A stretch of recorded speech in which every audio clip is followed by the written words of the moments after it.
Since Lewa died, yes. Oh.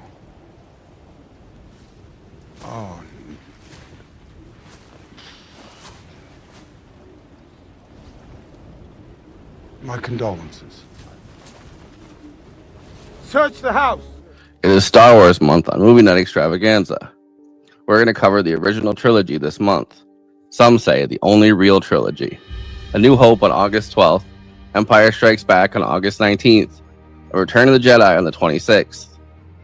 George Lucas's iconic trilogy has its roots in the Vietnam War. Looking at Empire, the fight against imperial despotism, as well as samurai films, especially Kurosawa, westerns, and the work of Joseph Campbell, such as Hero with a Thousand Faces. But first, tonight, we're going to talk about the 2016 spin-off Rogue One. It takes place between Revenge of the Sith and A New Hope.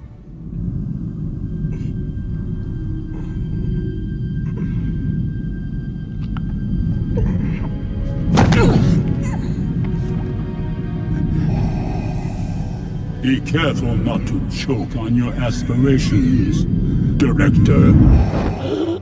In fact, the main action of the film is 1 week before the events of A New Hope. In the opening crawl for Star Wars in 1977, it began with Rebel spaceships striking from a hidden base have won their first victory against the evil Galactic Empire. During the battle, Rebel spies managed to steal secret plans to the Empire's ultimate weapon, the Death Star, an armored space station with enough power to destroy an entire planet. Rogue One is the story of that battle and how the Rebel spies managed to steal the secret plans. Starring Felicity Jones, Diego Luna, Mads Mikkelsen, Donnie Yen, Zhang Wen, Riz Ahmed, Forrest Whitaker, and Alan Tudyk as the K2 droid's motion capture and voice. He's also the Gary robot in Superman. Originally pitched by John Knoll, who was a special effects supervisor on the prequel trilogy, Disney hired Gareth Edwards, who had just finished Godzilla, to direct, and Gary Whitta, a couple years off of the Book of Eli, which we actually talked about with him on a previous episode, to write the screenplay. Gary ended up doing his draft and coming up with the story, working alongside Gareth Edwards, and then leaving for other projects. The screenplay had rewrites done by Chris Weitz, who most famously worked on American Pie and About a Boy with his brother Paul, and then wrote and directed The Golden Compass. And then Tony Gilroy, the writer of the Bourne trilogy, joined to write extra scenes and do some reshoots. Rogue One was filmed by Greg Fraser, who had filmed Zero Dark 30 with Catherine Bigelow. He's since done movies like The Batman, both Dunes, and Vice with Adam McKay. Rogue One's filming style has been compared to Zero Dark 30 quite a bit. It's meant to be a gritty war movie rather than a sci-fi film.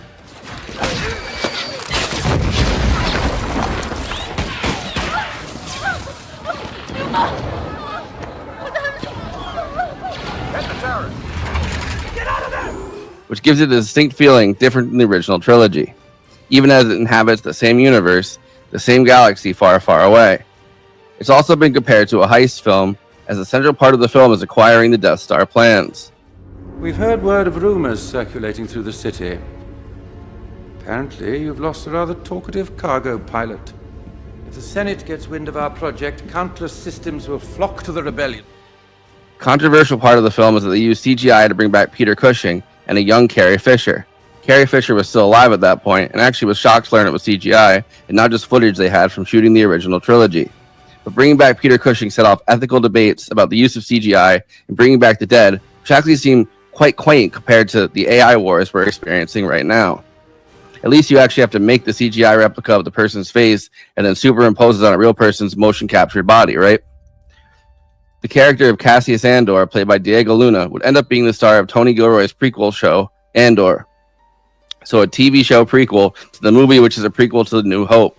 Felicity Jones plays Jyn Erso, the daughter of the research scientist Galen Erso, played by Mads Mikkelsen. 15 years before the events of the movie, there's a 19-year gap between when Revenge of the Sith ends and A New Hope begins. I won't do it, Critic.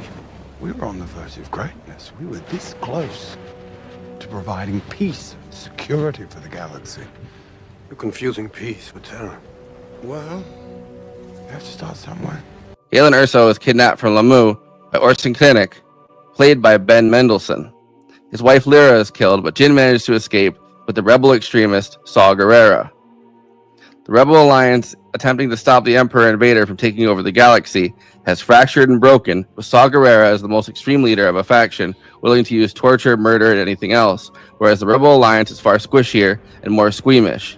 Saw Gerrera is like a space communist, and the Rebels are space social democrats and liberals. After 15 years, Jyn is rescued from a labor camp by the Rebel Alliance, knowing she could probably draw out her father. The Rebel captain Cassius Andor is under secret orders to kill Galen Erso. Rogue One fills a bunch of plot holes from A New Hope, like why is there a button that just be shot and the Death Star self-destructs? We call it the Death Star. There is no better name, and the day is coming soon when it will be unleashed. I've placed a weakness deep within the system, a flaw so small and powerful they will never find it.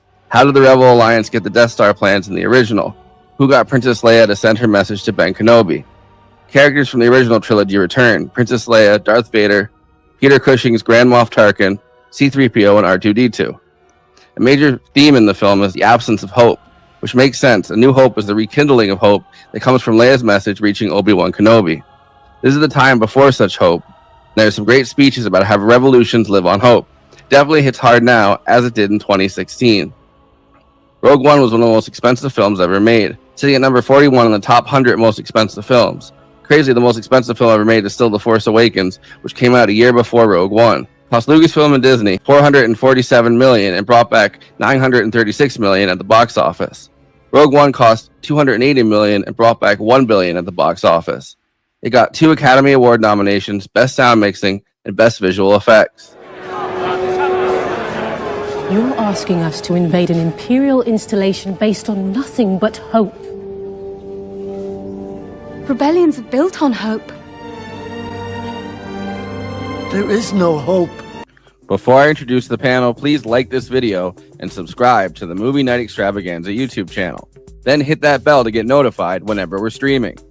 Super chats are now open. If you have any pressing questions, send us a super chat, which helps me maintain the expenses for the show, which I am obligated by the rules of the Geneva Convention to stop everything and ask the panel. Another way to help us out is to become a patron and give us money every month. In exchange, you get access to all of our after parties, bonus content, and we'll tell you even more movies we watched recently. Patreon.com/Movie Night Extra. We have a Movie Night Extravaganza Discord. There's an invite link in the episode description, and we have a Letterboxd HQ account. So those are 2 more places to follow along with us. Okay, let me introduce the illustrious panel. We are live right now on This Space. If you aren't following them, join This Space TV on YouTube. Link below. Conan Neutron is the co-host and senior producer for Movie Night Extravaganza, host of Protonic Reversal, an independent Film Critics of America film critic, and the frontman for the band Conan Neutron and the Secret Friends. Check out his music at neutronfriends.bandcamp.com. Kristina Oakes is a co-host of Movie Night Extravaganza, a streamer on Twitch, twitch.tv/cosmopolitics, a host at This Space, hosting Christina's Corner, and is across social media at Cosmopolitics and on Letterboxd at Christina. Jason Myles is the host of This Is Revolution, a guitarist and singer in Bitter Lake, and a writer for Sublation and Damage magazine. I, of course, am your Imperial host, Forrest Miller. Y'all got any more of them kyber crystals? Yeah, man. Y'all got any more? Y'all got any more of them kyber crystals, man? That was a really good intro. I was worried because I don't know if you know that there's a new thing on YouTube that if you show anyone holding a gun, they'll pull the video down. That's cool. Oh damn. Yeah, that's great. Yeah. So we had to change does that go for? Does this go for blasters too? Yep. Oh damn. Yep. What was that? No, Jason, don't play. Jason, welcome back. Yeah, I think Christina is gonna ask something. what- I was due. I think was Yeah, it what was that? head of state? Maybe was that it? Sean, my Barack the Vote shirt. A Right? while ago. It definitely was Yeah. a while ago. It was a long But, time since yeah. it's been on. No, it was Bulworth. Oh, I like that movie. Wasn't it? yeah. Wasn't it Bulworth? I don't know, it was one of the election. Yeah, you know what? Yeah, you're right. I think. Wait, I was talking here in about, Mexico. do we still have it? Hold on a second. I'll look for it.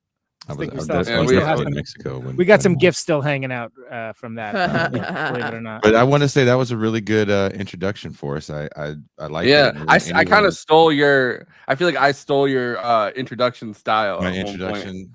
Like- Look, I want to say this about Forrest. If you take the time to do that, which I'm sure you have some templates saved that make it slightly easier, but still, you're gonna flub the narrative, and you guys should sign up to be a patron just because this guy is putting in that level of extra work. Yeah, it takes. I mean, it takes like 6 hours probably on one day a week to do it. I mean, it's not like, you know, I do the Ken Burns thing on a lot of them though, which makes it easier. Where it just is like if you have a photo, and If you have a photo, like Ken you Burns, zoom out. yeah, No, but you mixed in some like the footage of actual. Yeah. You just like snag the fucking trailer and put it on top. I've been trying to do some extra stuff with the way we cut clips and add imagery and all kind of animation behind it, and no one gives a shit, but I give a shit about what you people. just did. The people that aren't commenting aren't always the ones that chime in. Also, there's plenty of production stuff people never see too. Like people think we just show up and talk, and like sometimes it does feel like that. I get it, because we try to make this like irreverent and, you know, fast moving, but like informative. But it really, it is work. It creative work is work, and it's weird that's not treated as such. However, we don't take this doing Star Wars. We do not take this lightly, because this is like No. it's like This the is like the third rail first- of movie podcast, right? And if you think about it, You're gonna piss somebody off no matter what you say. maybe outside of Star Trek, this is like the first like relevant into like nerd culture and fandom, if you really think Yeah, about which it. we've stayed well away from. I Yeah. actually so, you know, this is no knock on you guys. Like, it's Star Wars month. We did a Star Wars month on my channel TIR, and if anyone who's watching this knows who I am, I some of the stuff that I do on the show I make up on the spot because I can do it, right? It's like a baby getting able to eat ice cream every day for dinner, and for me Star Wars month was the equivalent of that. But and then there was no rhyme or reason to it, but It's also a different kind of show with a different kind of audience, and I think that actually speaks to your credit when you do things that are more fun or pop culture-y, because then people, it's almost like a breath of fresh air from like the heavy topics or whatnot, right? So people engage differently. At least that's my experience. Well, I wanted to throw this out at you guys. I don't know if you guys do this. We actually watch the movies.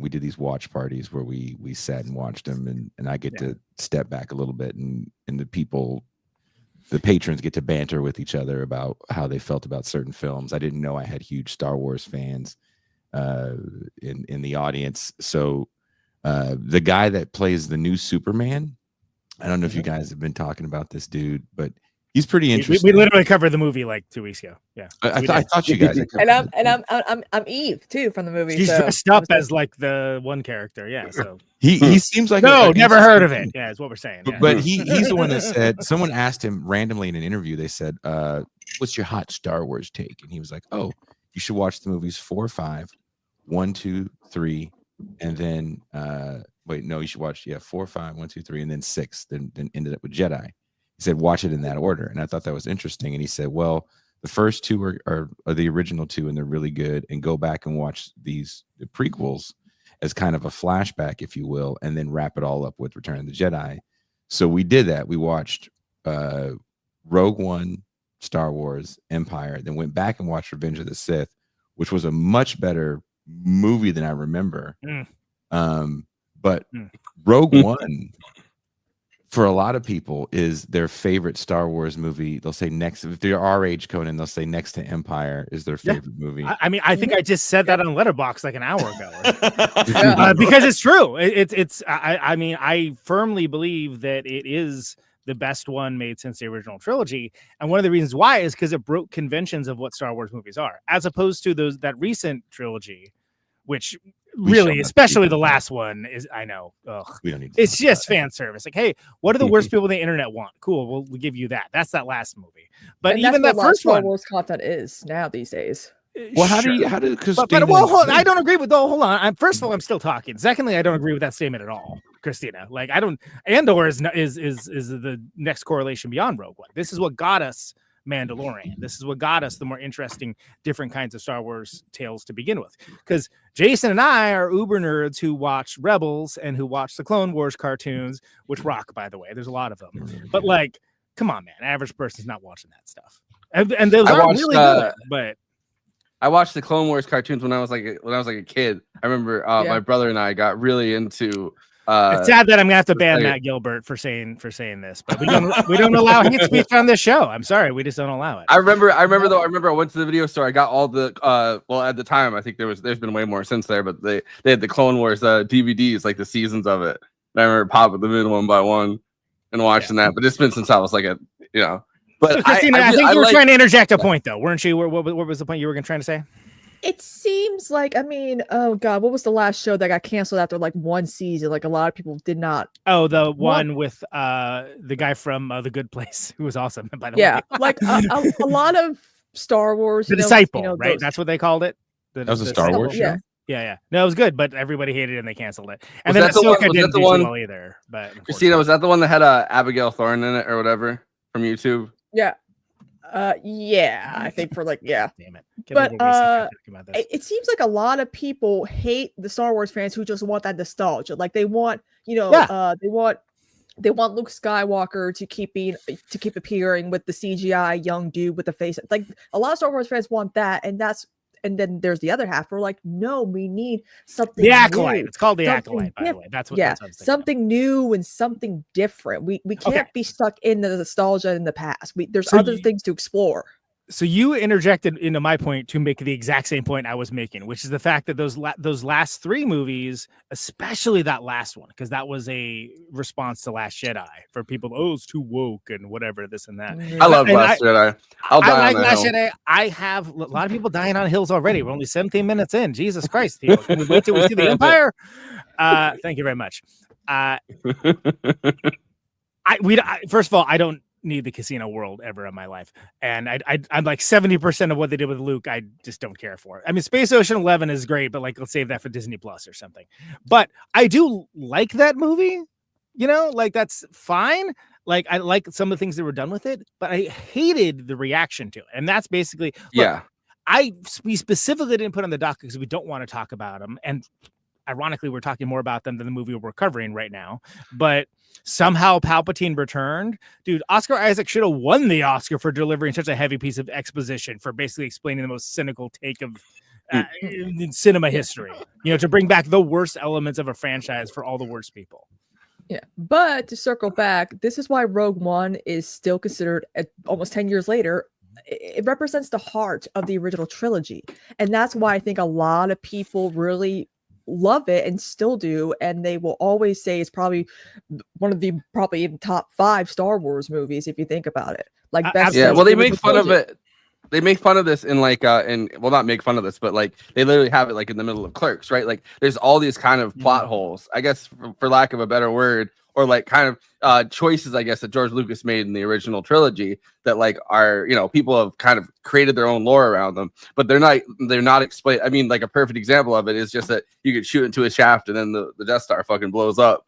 And it's like, we think of these because and we think of these characters as these iconic characters now, but when it came out, it was just a movie. It was just some space movie. I don't know. You talking about the original Star Wars? The original Star Wars, New Hope, which we're covering next week. So coming back to, we don't know any of these characters, and or season 1 and season 2 was nowhere near to being a thing. It was like who are these people? Like, what's their deal? And bringing back that element is huge. And it also goes back to like Seven Samurai and Magnificent Seven and this whole like overpowering, overwhelming odds that they will not win. There's no way for them to win, but still they try because it's a communitarian effort for the common good. And that's something that's so huge, all from a tossed away line in A New Hope at the very beginning, right? Many Boston Spies, yeah. That's good writing. Did you feel this way? I was just watching it actually right before. It literally had 8 more minutes to go before I logged on. Oh man, and you actually that's like I think the ending of it is like so great. Like that's the ending of it. You don't want to watch it because you don't want to cry before you get on. That's true. I don't have a Kristina to help me with makeup. So great to be here tonight. Right. I was emotional wreck rewatching it earlier. I was like, oh god, I forgot because I saw it in the theater. But I watched, but as I was watching it, this one thought went through my head. I was like, I feel like George Lucas watched this in his, probably massive home theater, tearing up like, yeah, this is what I have a little tidbit about that actually. George Lucas personally wrote to the director like, this is probably one of the best Star Wars movies ever. Like he loved it so much. It encapsulates the spirit of Star Wars, New Hope, whatever you want to call it, without the magic, and really gets into why Andor works so well for people, which is this story of regular people having to band together for a common cause. And for a cause that they personally are going to die at the end for. And you're going to die. And they know that. You may not survive to see the mission complete and the fruits of your labor. In fact, it's unlikely that you will. Like, it's highly unlikely that you will. And that's, and again, I know everyone loves to eat praise in Andor, and they should. It's great because that's the type of Star Wars stories that we can now get because of Rogue One. You would not have Andor, you would not have The Mandalorian, you would not have any of these different kinds of Star Wars stories that are actually good and telling different kinds of stories without Rogue One. It just would not happen. Also, it was mentioned in the opening, but a friend of the show, Gary Whitta, who was on for his movie Book of Eli, is one of the writers of Rogue One, one of the main writers, actually. And a lot of that's him. And a lot of that is just bringing in different kinds of people instead of just bringing in the same old. It's like bringing in like consultants to like win elections for the Democratic Party that like don't know how to win elections. Like, okay, these guys that are constitutionally incapable of being wrong about it. Oh, we made no mistakes. We tried too hard. We cared too much at our jobs. That was the problem. No, man, you wrote a mediocre movie that's just like trying to like get into like Gen X and Boomer nostalgia. That's all you're trying to do. And looking back at Force Awakens, that's what that is. And I'm sorry, there are things I like about it, but believe me, like Rise of Skywalker outdid it big time. But it's unfortunate because we deserve better. I don't remember those movies because they don't really sit in the same place with me. And they shouldn't. And I keep bringing them up but only as a contrast. We shouldn't talk about them. I think there's one thing to bring up with Rogue One is really the prequels. And as an older person that saw them as an adult man, I definitely did feel let down. And it wasn't until probably not too long ago, I was hanging out with my daughter and her boyfriend, who are they're about 26. And we were talking Star Wars because my kid knows that I love Star Wars. But sadly, that little girl, they've never watched Harry Potter, but she's seen all the Star Wars movies. Maybe that's not so sad at this point. I don't know. She made me feel really bad about it the other day. But I asked her boyfriend, I said, well, what's your favorite Star Wars movie? And he looked at me and he goes, the one with the kid in it. And I was like, Phantom Menace? He goes, yeah, the one that the kid won in it. He goes, we never saw kids win. And that kid was winning. And I thought that was cool. And it really put into perspective that that movie really wasn't for me. And I do meet a lot of younger people that appreciate that movie. And Forrest and Kristina, as younger people that grew up probably going to the theater, maybe. I don't know when you guys were born. Last year. I had all the Burger King, McDonald's toys, and all that stuff. Yeah. How did you guys like the prequel movies? Oh, why were we talking about these fucking movies? I didn't want to talk about these movies. I said the prequel. I don't want to talk about these ones either. Rogue One is the best of the typically when it comes to like a prequel or something. But I mean, I did not like them, but really understanding how bad the writing was and like how a lot of the fans treated certain actors and how their careers went. I felt like I'm kind of relieved that Hayden Christensen did get a second chance. People do love him. They've like, the chemistry between him and but it doesn't mean it's a good movie. No, it's a terrible movie. No. It's hot dog water. They're horrible. I saw that in the theater And it was one of the biggest letdowns generationally because there's still a monoculture at the time. There was such a buildup to these movies. Oh my God, there's a new Star Wars movie. Oh my God, Lucas is, oh, it's crazy. It's going to be the best thing ever. And it was charitably not that. All right, I mean, so I rated it half a star. But the things I've noticed, so hold on, you're going to let me finish because it took 10 years for me to hear anybody express a positive opinion about this movie. Yet, generationally, I'm with what Jason has noticed that like a lot of younger people are like, oh yeah, I really like those movies. They're pretty good. So take of that what you will. Like, I don't know. I don't understand it. They are definitionally the movies that tell you what you should be feeling rather than show you. So Revenge of the Sith. Rewatching Revenge of the Sith is the best of the worst of them. I was shocked. I was shocked at how well it, because we had watched all these like Rogue One and stuff. When you watch Revenge of the Sith, made you watch it. Say again. The way that the Superman actor, Dave. The way he kind of suggested it, and then throwing Rogue One in that mix, because he didn't say Rogue One, surprisingly, but throw Rogue One in that mix, and Revenge of the Sith hits a little different, because Rogue One ends so perfectly. Like I've never seen a movie end so perfect where you have to watch Star Wars after. Like you have to try to prevent yourself. Matt Gilbert blaming the idiots, his words, not mine, at Red Letter Media for ruining the prequels discourse. First of all, one of those idiots is the old co-host of my show in Protonic Reversal. So, but also they're not wrong. They're 100% right. Those movies are trash. And by the way, I'm still hating you. So my right before I was reminded of this, and then we could switch to talking about anything about this after I said. Yeah, I would love to talk about Rogue One. That'd be great. I was reminded that right before COVID, like 3 weeks before COVID, I rewatched the prequels, and I blanked this out of my mind. But I was with my friends, and we were like sipping, and we were like watching the prequels, like rewatching them, and then. I went home. I like kind of staggered home, and it was like literally a week before COVID. And the next day, I like texted my friend. And I was like, "Yeah, I'm gonna give up drinking for the next foreseeable amount of time since we're all going through the pandemic." And she thought that it was the prequels that had made me decide to go. Influenced your sobriety. Yeah. I have a question, especially for like Jason and Conan. How long do you think Rogue One was probably considered like a thought to make like a prequel to one of the original Star Wars films? I mean, it predated the Force Awakens. It predated Force Awakens, and it actually goes back a ways.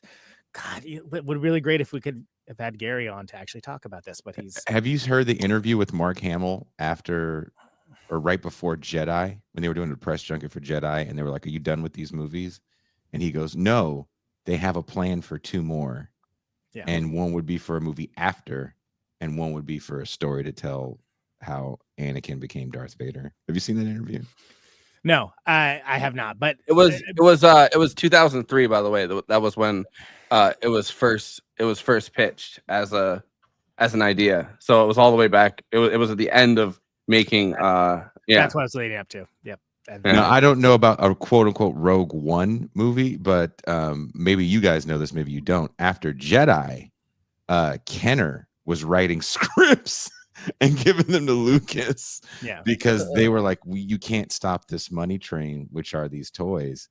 And they even made toys for another movie. And he had been done with it at that point. And he walked away. But, trying to keep the gravy train going with Star Wars, if you will. A lot of people had been involved that weren't named George Lucas. After that. One of the at the beginning, one of the first things you see in the beginning of Rogue One is Jin has like a Star Wars toy. Like there's a Star Wars toy inside of the Rogue One universe, and I thought that was like an interesting thing, knowing how much marketing goes into that stuff. They kind of were like, you know what? Even in the Star Wars universe, they're like, well, and there's a whole discussion. It's effectively lampooned by Mel Brooks and Spaceballs of all the Star Wars merchandise and whatnot. I'm sure we'll get into that when we talk about those movies over the next 3 weeks, which is not this movie, but I think that is kind of like a fun homage to that. It's also important to note that while 2003 was like the original idea was proposed, it took till 2014 and 2015 where they were like, we're going to make a Star Wars war movie, like a classic war movie. That's basically how this came down to, and then everything else sort of reverse engineered from that. And then, you know, again, it was written by many people, but I happen to know one of the writers, and there's some things I can say and some things that I can't say with that, but it was meant to be a little bit different. It was meant to hit different. It was going to feature people that were who you would see running around in the background in the rest of the movies. Basically. That's a genius concept if you think about it, man. Yeah. Right. I mean, it was and what a year to come revolutionary out. at the time. Yeah. Well, yeah, no, right. 2016. Exactly. Hello. Like you know, I was like, this is too on the nose. I didn't want to Well, see you it got in the theaters. I wasn't stoked at all about Rogue One. I was like, this is stupid. Oh, really? Yeah, because I was kind of burnt out on the trilogy. You got like the X fighter type pilot guys that are in both, you know, that are in both Empire and Return of the Jedi. They're like there's a bunch of characters in this. So like they even use the voice of one of the original guys when they're all kind of in that line, right? And they all start firing at the, you know. So like which is they such have kindergartner level fun compared to what like AI and all this, like, you know, just deep faking actors and like, oh god. I mean, there's a few things like Rogue One, you know, as many just people get a Winter Soldier. That guy was Yeah, Sebastian Stan. Sebastian Stan. He looks just like Mark Hamill. Anyway, get him. Like, how did you feel though, Conan, when you watched the movie? Did Rosencrantz and Guildenstern of Star Wars, and I'm here for it. Yes, absolutely. Did you know beforehand what the movie was going to be about, or did you walk into it blind? Well, I knew about it because I know the writer. Like I knew. Okay. Well, I didn't know like everything about it. I knew what I knew is it was a very different kind of movie. It was a Star Wars. That it was just that it was a war movie, and that it largely featured characters that you would normally just see in the background, or like only like see like in like a scene or something. And I was like, wow, that's really interesting. I'm actually interested in seeing that because. At the time, because it came out, if I remember correctly, it came out after Force Awakens, which I was like, something seems kind of cynical about this. Like, I like it, but I don't know. Like, it's like there's a guy with a lightsaber, and he's got a mask, and Empire is back somehow, and you know, okay. Like, it was just kind of seemed like hacky and just like checking the boxes, right? Yeah, I agree with you, Conan, because I was like, because I saw it with my ex, and I was like, I don't really, what is this about again? Like, is this gonna be like another like one that's like mid? But then when my ex and I were watching, we were looking at each other like, oh my god, this is like a legit Star Wars movie that's actually fantastic. Like, why is this not a normal thing? And it hits differently. That's what's so. And I keep bringing that point up because it's so important understanding this movie and why this movie is important in the. And I guess we just call it the Disney era now of Star Wars, that it's telling those different kinds of stories instead of just being like, oh yeah, this is the thing, right? It only is like Jedi's like, you know, doing this and like this stuff. But in the spirit of what Lucas wants with Star Wars, though, it's telling a different story, but it really keeps the spirit of hope. If you go back and watch, which absolutely everyone's going to go back and watch Star Wars, right?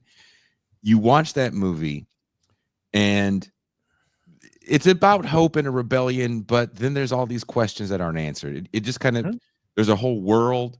There's not a lot of backstory because it is a wild ride, right? You know, and when you watch Rogue One, it does something similar. You don't know what's going on. You don't know who these people are. Why are there black stormtroopers?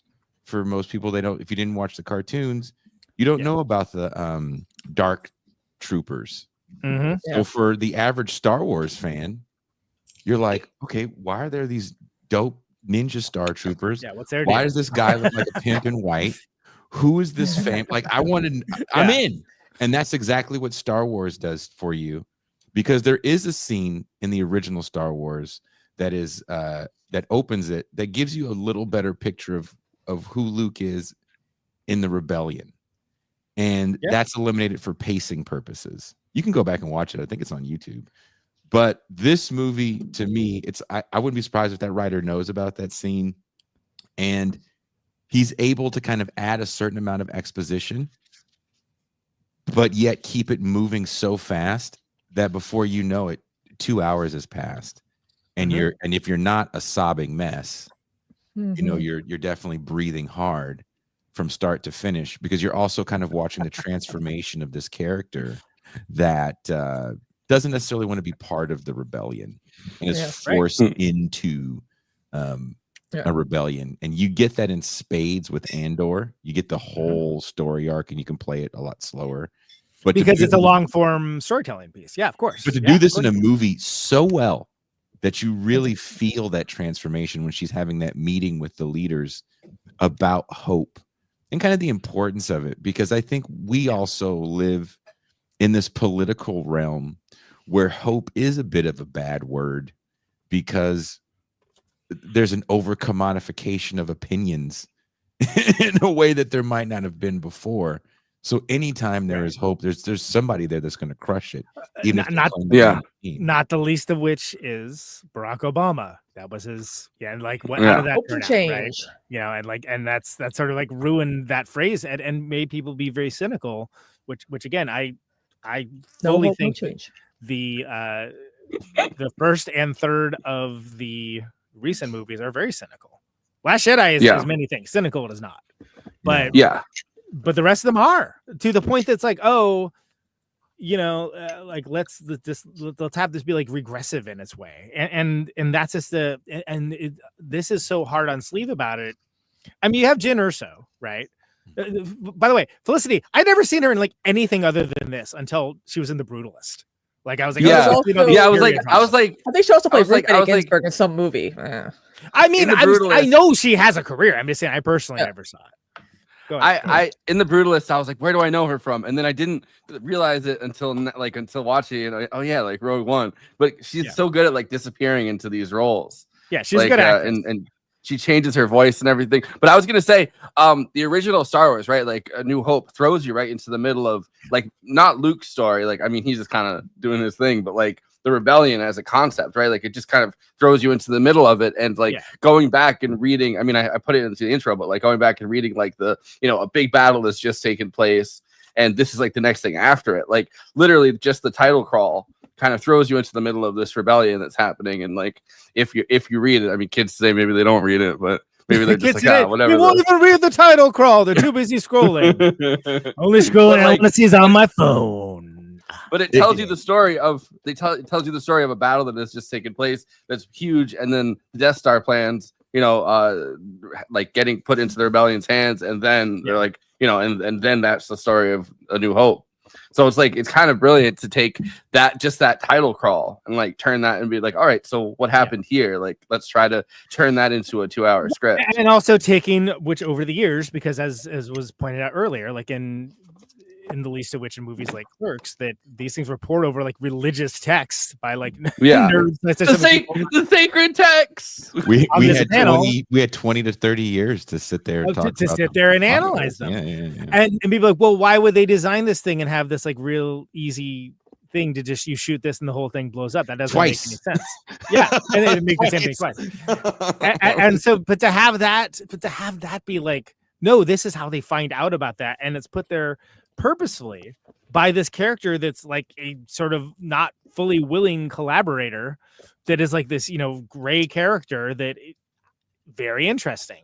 And that gets down to like one of the other ideas that Gary had for a show for in the Star Wars universe was basically like post World War II rebel agents hunting around like Empire collaborators like Nazis. I'm like, well, that's what you get with the Inquisitors. That sounds rad. Exactly. And the animated series. He wrote a bunch of those episodes. Oh, really? Yeah, you wrote a bunch of episodes of the animated series. Look, the Inquisitors, I always, and I don't want to go too deep into this, I thought the Inquisitors were one of the dopest parts of the animated series because it's so frightening. And I think what you lose with Star Wars and then even the subsequent films is why is the Empire the big bad? And as Rogue One opens, you understand that this is kind of a difference of opinion, right? Yeah. Krennic is like, well, no, this is peace and justice. Look how peaceful the galaxy is now, because we can kill dissidents with him. Literally a super chat. DEI was why the Death Star sucks. And on that, I want to be mindful of time. And it's I knew these were going to be hard episodes because there's so much to talk about. And there's so much with the spin-off media. Like we could have like a year of shows talking about this. But the Saw Gerrera of it all. I am currently watching it's Oliver Assayas, and it's in the Criterion Collection. It's technically a miniseries or a long form movie, depending on which cut you watch. Of Carlos is what's called, about Carlos the Jackal. Which, for those that are not familiar, and I assume this is probably going to be more of Jason's crowd than ours. This is a guy that in the 70s, especially, he conducted a series of assassinations and terrorist bombings from like 73 to 85. Most notably, he did a raid on OPEC in 1975 where 3 people were killed, and he was aligned with the Palestinian PLO. It was pre-PLO, it was Popular Front for the Liberation of Palestine, but it was in 1970. And anyway, interesting character who just had these absolutely brutal methods that there are terrorism. It is flat out terrorism, but it's like he's a bastard for peace in a way, although, within the confines of the actual person and the story isn't necessarily that's what he's interested in, but that's the idea behind it. And to see that kind of character, and to be fair, if I remember right, Jason, I think he appears in Clone Wars first, the character, right? Or is it afterwards? They're like in He's in Clone Wars or Rebels, but I thought he was in Clone Wars because he is Forrest Whitaker show up and do the voice, and they had the character, and it's like another, you get like kind of some backstory, but I can't remember which happened first. But wow, because you think of rebels, think of rebellions, you think of like insurrections versus, the big bad, right? And it's always like, well, yeah, these are just like, shoot 'em up good guys. Yeah, they're doing good stuff. It's like, no, well, where's your, your bastard for peace? Well, that sucks. Discipline is something most people don't understand when you look at real movements. And because we don't really have a real organized left, a lot of people don't understand discipline. Like, I don't know if people know this, during the March on Washington, there was only certain signs you could have. If you had signs that strayed from the message, there were people that walked around and fucking took them from you. Yeah. They had to be on message, because that was not a protest. It was a demonstration. The protest was Selma. They didn't ask for permission. Right. It's a different thing entirely. Yeah. And like a real life person like Carlos the Jackal, because again, these were different times in the 70s. Literally, they would take a rocket launcher out onto the airplane tarmac and like shoot a rocket at a plane because they were supporting Zionist causes and things along those lines. Which, by the way, like some of this stuff is like, wow, I guess it was just really easy to do a terroism back then. They just didn't. Yeah. Well, there were 1970s were a crazy time for terrorism. Yeah, it's like you can't even do terrorism anymore. Anyway, they would hop onto a plane and they would hijack the plane. They'd land the plane somewhere and they would let a lot of the people get off a lot of the time, and then they would take the plane, and that was one of their one of the big techniques, because it's like that's a huge piece of machinery. Like, but I'm specifically mentioning the Carlos the Jackal thing because he was, by the way, committed Marxist-Leninist, I might add, because there's a lot of corollaries with that and the Saw Gerrera character, which is just like these hit and run. They're designed to show that you basically make it seem as more terrifying than it actually is for the amount of people that are involved, things along those lines. And to have that kind of thing depicted in Star Wars, which is a rebellion at this point, is like, oh, that's awesome. And he's too extreme for Mon Mothma. He's too extreme for that one general who's like pretty extreme. He's but like, Mon Mothma is such a great character in the canon now, because now with Andor, you can look at Mon Mothma. She got moves. I saw that like, already seen in Andor. For this is your AOC, right? We can vote for, Palpatine, or you maybe go the Mon Mothma route. Yeah. And even she has to deal with the rogue factions of the movement, because they're still trying to use in Star Wars, right? That's how it starts. They're talking about the Senate, and they're trying to use parliamentary procedures that won't. The Emperor.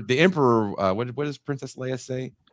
Something about the Senate won't let you guys do blah blah blah blah blah. Yeah. But if you watch the end of Revenge of the Sith, and I think this is a big scene, it's when Palpatine gets unlimited power and he's never going to lose his seat, and he dismantles the Senate when he's killing Sam Jackson's character.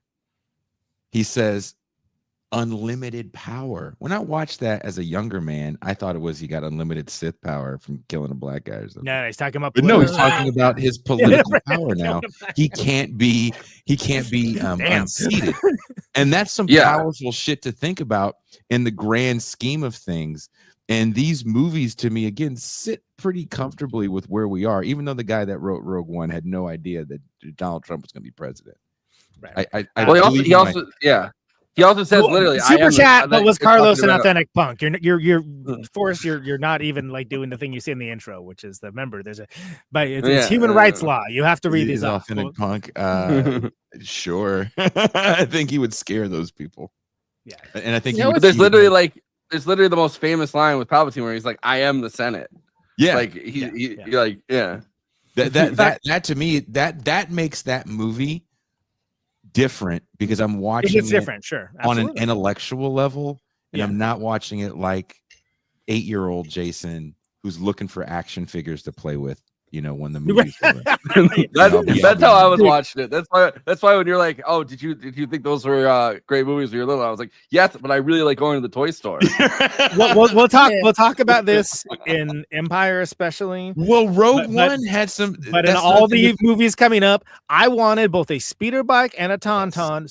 God pounding bad, man. I wanted to ride that. I still have my what's up? What's up, third grade?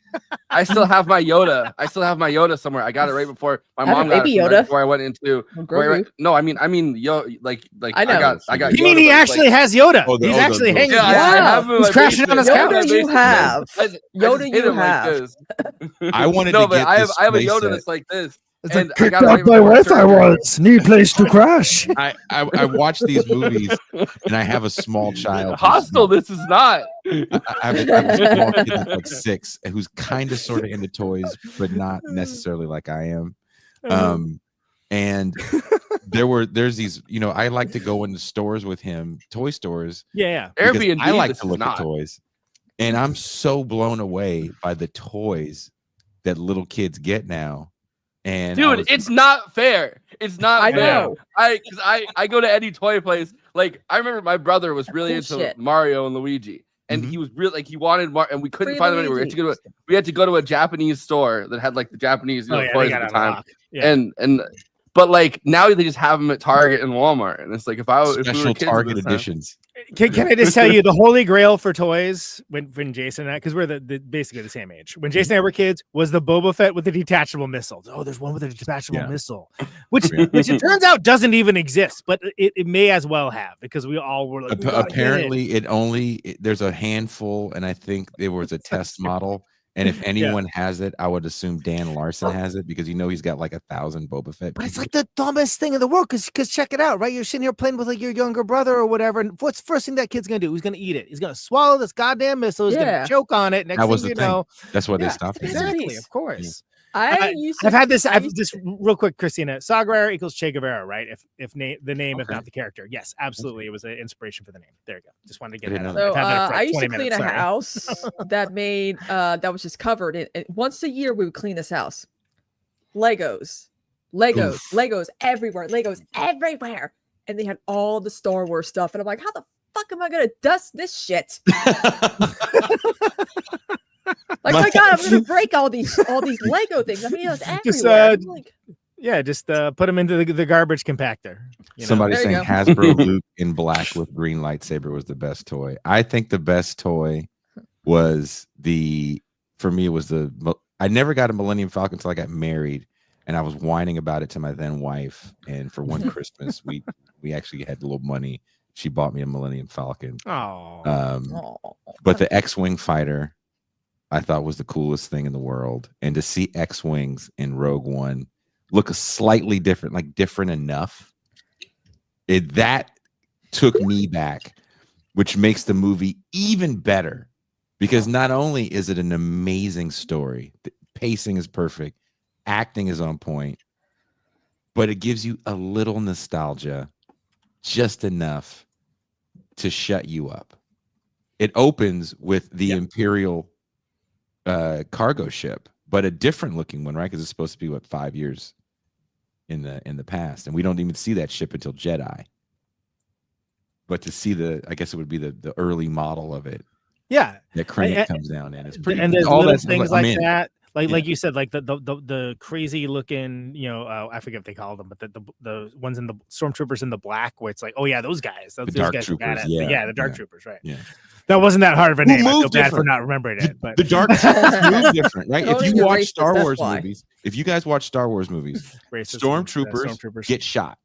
all the time. They run up and just get shot. The Dark Troopers move like fucking SEAL Team 6. Right? Yeah, they're not the ones that are like, just shooting, and they don't hit anything, far from it. And that's been lampooned many times over. But I think that it's also okay. So yeah, go Kristina. We don't have Jason for much longer, so I'd like to get into a couple of meat. So you know what movie I watched on top of this when I was doing research for Rogue One? Oppenheimer. Interesting. Okay. Because look, that's Mikkelsen. Weapon of mass destruction.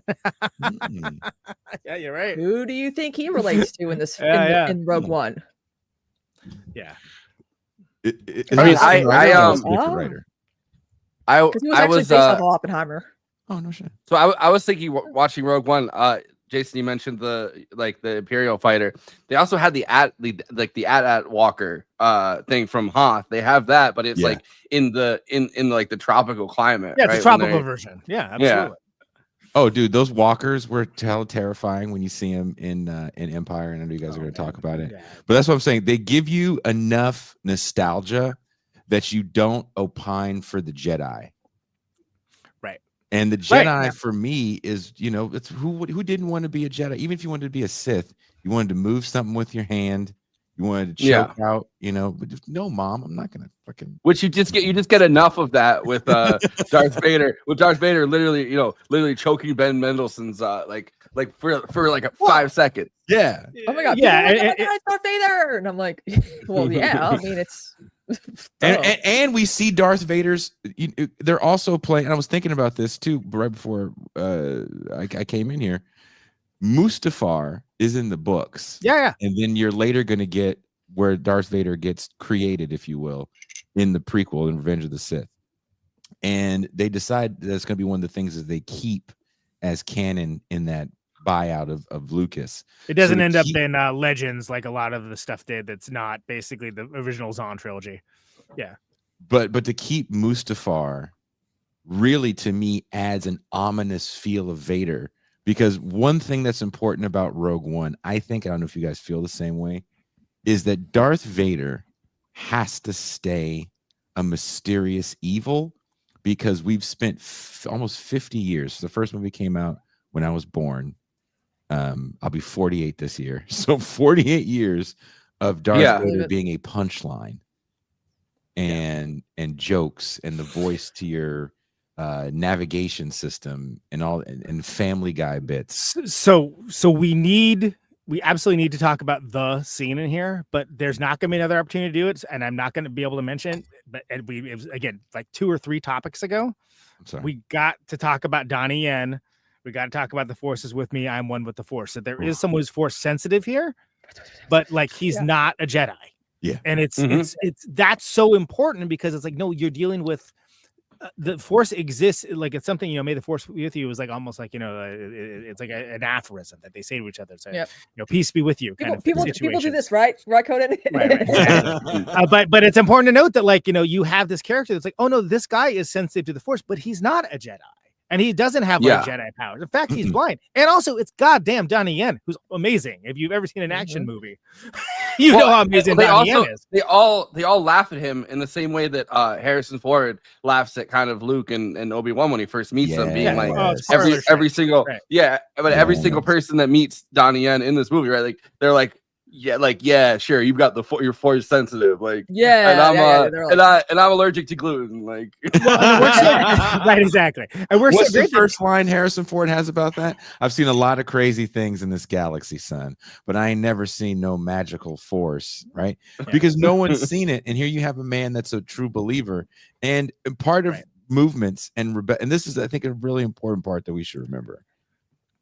I may not have a faith in a higher power, but I don't begrudge anyone that has a faith in a higher power, because as someone that's worked a real job with homeless people, the only people that generally come, not the only, but the people that you can count on every time to come out to help, that are there on the front lines, especially for like decarceral battles, are priests and religious people.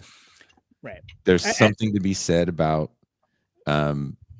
people of faith. Again, I don't begrudge them, and they're part of the fight as well. And I think that was an important thing to put into the movie. Something else is important. Is it was it Shirut, right? That's the Donnie Yen character's name. Which Donnie Yen, by the way, he's in one of the John Wicks, Blade 2, Hero. I mean, Donnie Yen is a legend. He's like a legend of martial arts. Vampire killer. He is he is no joke. But you also in this movie, like again, this is the first time, and a lot of people got upset about these things, right? It's not just a bunch of white people, right? And that is huge for representation.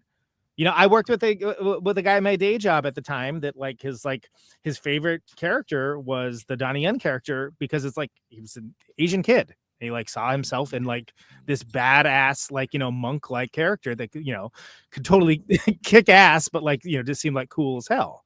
And that's huge. Yeah. And again, that's what all the people that were kowtowed to for that horrific movie that we shall not speak of that was in that recent trilogy.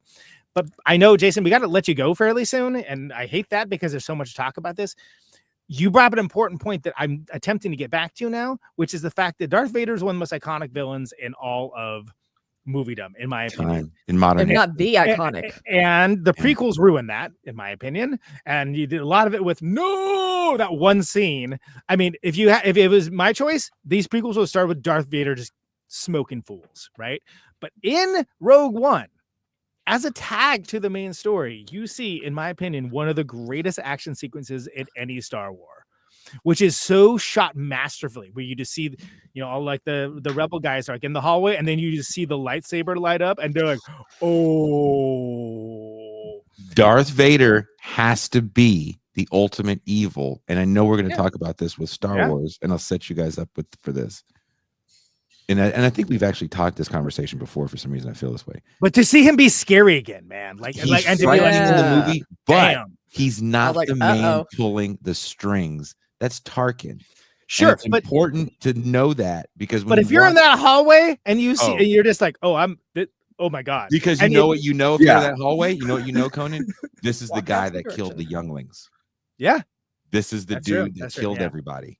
Right? Yeah, everybody knows who he really is. And by the way, that scene's all Gary, by the way, and good on him for basically reminding us. Oh yeah, Darth Vader is this is one of the greatest big bads that's been, and he does get a redemption arc, but that ain't happening yet. That's a couple movies away, son.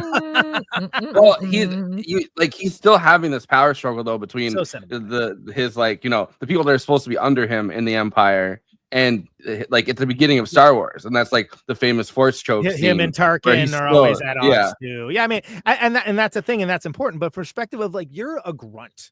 You are just trying to get this message away to your leader, so for the greater good. It all comes back to the greater good in this movie, and I think that that's so key. That if you want to think about bravery, these guys are like we're cooked. It's over. Just get the ship out of here. Let's go. And the second you see that lightsaber go, you just know that, they're like, oh, it's over. I got to bounce. Crazy. Thank you guys for having me. Forrest, you're doing a great job. Conan, Kristina, thank you guys so much. I think I'll see you next week. Yeah. We'll see you for Hope Returns with A New Hope next week. Yeah. Barack Obama returns to the Star Wars universe. Yeah. Did I wear my Barack the Vote shirt for that occasion or not? All right, take care, Jason. Dude, it is. Again, I love this movie. The Death Star. But that's nice. You are in the Death Star. I like that. That's lovely. I absolutely adore just how hard that scene goes, and it's not even that long. It's not even that long of a scene, but it's so effective, and it single-handedly makes up for all of the. Again, you almost we're addicted to having too much backstory for the villains. I think these days, you know what I mean. And I think that's a problem I had with even the least bad of those prequels. In my opinion, it's too much, man. It's too much. Yeah. Again, that third prequel should just start off with Darth Vader smoking people, just killing people. They give him they give Darth Vader the same backstory as a school shooter too. They're right, exactly. Yeah. He was a lonely kid. He's on Tatooine. He doesn't really know what he's doing. Yeah. I mean, we're purposely not talking about the prequels, even though we are, but we're not talking about them as subjects for the show because I just don't feel like it could be a fair discussion, and also I just really don't like them. Any of them, and I'd rather talk about things I do like, and I think that the people versus the powerful is a big message in this, and I think it's one of the reasons why it works so well. and why you see these people that like it's a disparate. Again, I'm going to go back to Seventh Samurai. Right, it's a bunch of people that like are disparate backgrounds. There's some people like fit better than others. I forgot Riz Ahmed was in this. I like that guy, and I was like, oh yeah, he's like the guy who was like the Imperial pilot that gets him the message. I totally forgot he was in this film, and I've seen it like a few times. Like, oh yeah, he was in. Really I feel like he was in every film in like 2015 and 2016. He fell off since then. But I feel like there's he was omnipresent. Green Knight, he was like the Sound of Metal. Yeah. He was the Pedro Pascal of that moment. Yeah. Okay, I want to get this discussion out of the way because I know it's since James Earl Jones died, his estate has allowed Lucas and Disney to use his voice for Darth Vader because who else can do it? I understand that. But there was the ethical dispute about the CGI of deceased actors. What? Well, he only died last year. Huh? Yeah. He only died last year. Yeah. Right, but he does Vader's voice in this, and it sounds like an older man doing it. Like, for sure. But then Vader's also a lot stiffer in this for some reason. Like he's kind of like which I guess you can actually like you can think that by the time that they're doing the original trilogy, right? Like he probably has a better mobility in the suit, and like they've updated it a little bit. Right, exactly. And that's a good in-universe explanation for that. There's no in-universe explanation for the dad joke he makes about choking the guy, but whatever, that's fine. With the the advancement of AI, even though a lot of it still sucks, do you think the discussion from 2016 did not really matter? I mean, it feels quaint. Did it? Yeah. Because it feels kind of So I don't know if y'all. I've mostly given up on the Alien franchise, frankly, but I did watch that last one, and it has who's the actor? I can't remember the actor's name, but who played the android in the synthetic, in Alien. Oh. It has him and it has him, whatever, deep faked, whatever you want to call it, and that was very controversial. And also because they have 15 of these models, just get a different person. You don't need to have that guy. He's not the only model of that android. I mean, Jesus Christ. But that is the next level because it was a bit of a kerfuffle. That's like, oh, you have Tarkin looks like he's in a video game, and he kind of does, frankly. He does. The technology wasn't that good. But also, what they did with Carrie Fisher, it was like, well, that's only for a couple seconds. He's not a primary character or anything. And their ethical consideration for that, I just say get a different freaking actor. There's plenty of people trying to act in this world. Come on. The crazy thing is that Guy Henry, the guy that plays the body and the voice of Tarkin in this, right? Like, then they superimpose. Kind of looks like it. Like it doesn't look. If you look up the guy, they could have just used him. Oh, I totally. It was, especially as a younger man, and it's hilarious to me because I don't know why people are so hung up on using the same people. And Peter Cushing is an iconic looking dude, but he's also just kind of a goofy, severe looking English looking guy. All right, which I think you can't find another one like that. They still make those, right? Also, Wanda. Right, they do. I'm looking at pictures now. They do. He does look quite a bit like him. Also, Wanda M brought up a point about the strike. I mean, we're seeing people, studios using AI. Because I'm like, you guys talked about this. What was the point of the the strikes if you're getting rid of content from streaming services where they're not getting residuals? What's the point of having AI studios now, like Netflix AI? What was the point of the strikes? I mean, I feel like why are there none? Maybe because Hollywood can't afford to have another strike. I don't know, but it seems like we did not learn a goddamn thing from the strikes a few years ago. At least Hollywood because the money people like it. That's why. That's all you got to know. Money people like it. That's the only reason. I mean, but it's also there's contracts, and it's they're always they're doing carve outs. They're always trying to do something like, oh well, all right, well we won't totally use AI to have your face and your body in the database, but we can use AI as a carve out, like in music or in this different. They're always trying to carve out the future within these contracts. Well, and there are rights and stuff that's been negotiated in the contracts for acting that definitely did not happen with music. And I mean that ship has long since sailed, and all of us are totally screwed, frankly. But there's still some hope for at least the SAG's a strong union.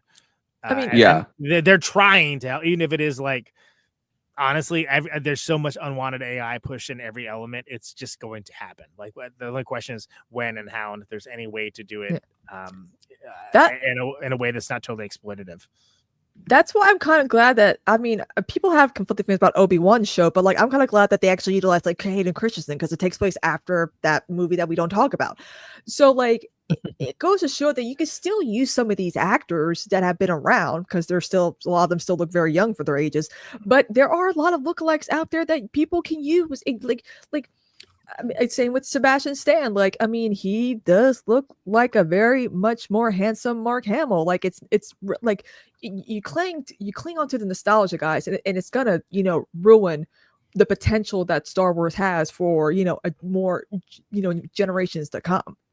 You can't be stuck in the past. I think there's like, I mean, obviously the CGI and the AI are different things. Like, it almost feels quaint at this point that the CGI, like you actually have to recreate the person's face. Like, you have to recreate the person's look. Like, it's not the same. Like, it's not the same thing as a computer actually generating it. Which I'm not like advocating for one or the other. But you actually do, as in, like, have to hire artists to do that. Like, it's artists recreating the person's face and everything. So that's why it feels quaint, I think, to me. And if you think of the Star Wars fandom, I'm not talking about people that subscribe to our show or that are watching on This Space. By the way, thank you, This Space viewers as well. We've not been engaging with you, but we know you're there. The last thing you would say that you can do is trust them to not flip out over the most inane things, right? So maybe they think they're opening themselves up to criticism in a way that they don't want. Oh, we don't like this casting or whatever. Which at that point, you tell them to pound sand. Who cares? Make your own movie, and then we'll sue you. Actually, Conan, fun fact, SNL did a whole sketch. They always do these sketches where it's like, actors, auditioning for this movie project. And they did like one of the, recent sequels. And they had John Bodega. He's like, a black stormtrooper. That'll never happen. Yeah. Really? It's like, that was such a, I was like, guys, what the fuck? I'm like, listen, we've seen the videos of nerds from the 70s to 80s talking about these movies, and I assure you they were not all white. I'm sorry, people. Oh, I can tell you 100% they weren't, because some of them were my friends. Yeah. but again, and that's something where it's like the representation aspect, and why, again, catering to the worst elements of that is that's why this movie's phenomenal. But this is probably the best iteration of that, because everyone's on an equal footing of they're all screwed. Yeah. Like, you already know how this story ends. And again, it was like, many died to get this information. Well, it's including information that they just kind of have and never really talk about, like, how they got it in A New Hope. Like, I just remember. I mean, I'm excited to rewatch it because it's been a long time since I have, but so much of A New Hope is like burned into my brain from being a kid and watching it as many times as I did. And like, they're literally just sitting there with the plans and everything, and they're like, "Look, we've got the plans." And like, there's not like, they're like, no, people died for these plans. Show some fucking respect.